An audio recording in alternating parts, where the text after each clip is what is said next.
This channel does not promote any violent, harmful, or illegal activities. All content provided by this channel is meant for an educational purpose only.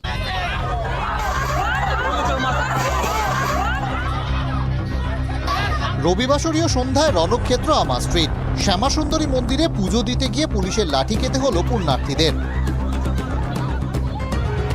দুপক্ষের মধ্যেই কিন্তু লাঠিচার্জ এবং ইট বৃষ্টি শুরু হয়। একদিকে যেমন পুলিশের তরফ থেকে দর্শকদের ছত্রভঙ্গ করতে লাঠিচার্জ করা হয়, অন্যদিকে কিন্তু উত্তপ্ত জনতা তারাও কিন্তু ইট বৃষ্টি করে পুলিশের দিকে।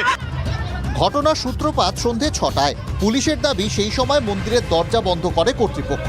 তারপরেও পুজো দেওয়ার জন্য ছিল ভিড়। মন্দির কর্তৃপক্ষের কথা মতো পুলিশ পুণ্যার্থীদের সরে যেতে বললে শুরু হয় বিক্ষোভ। আমাদেরকে 5 জন করে ঢুকতে দিন। কি বলছো? আমরা দর্শন করে বলে হবে না, বন্ধ থাকবে। কেন বলছো? তারপর থেকে লাঠিচার্জ করা শুরু করে। এতগুলো মানুষকে এনেছে, ওনাদের তো জানা উচিত ছিল যে আগে থেকে প্রশাসন রাখি, এত মানুষ আসবে, এতজন দেখবে, এগুলো তো ঠিক না। মন্দির খুলতে না, কে বলে? উনি যদি কাল অমাবস্যা আনতে পারেন, আমরা আবার কাল আসবো। আমরা ওখানে যখন দূরে ছিলাম, এখানে লাঠি চার্জে আমরা পিছনে হয়ে গেছি। আপনারা তো অনেক দূর দূরান্ত থেকে উনি নিজেকে ভগবানকে নিজের একার ভেবে নিয়েছে। মুহূর্তের মধ্যে বদলে যায় পরিস্থিতি।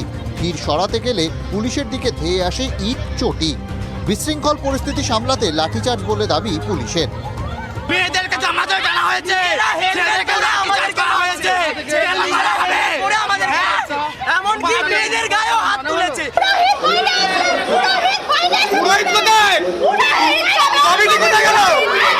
কমিটি দেখে দিল তো পুরোহিত গেছিল। পুলিশ প্রশাসন আছে আমাদের, ওনারা বছরে দোল একবার হয়। অশান্তিটাকে শান্ত না করে পুলিশ লাঠিচার্জ করে প্রত্যেকটা দর্শকের দিকে লাঠিচার্জ করেছে। তারপরে লাঠিচার্জ করছে কেন? মেয়েদের গায়ে হাত তুলছে কেন? যে ধর্ম কর্ম ভগবান, পুরোহিতের কি একার? মন্দিরটা কি পুরোহিতের একার? কেন মন্দির বন্ধ করেছে? ঘটনা তৈরি হলো, কেন লাঠিচার্জ করতে হলো?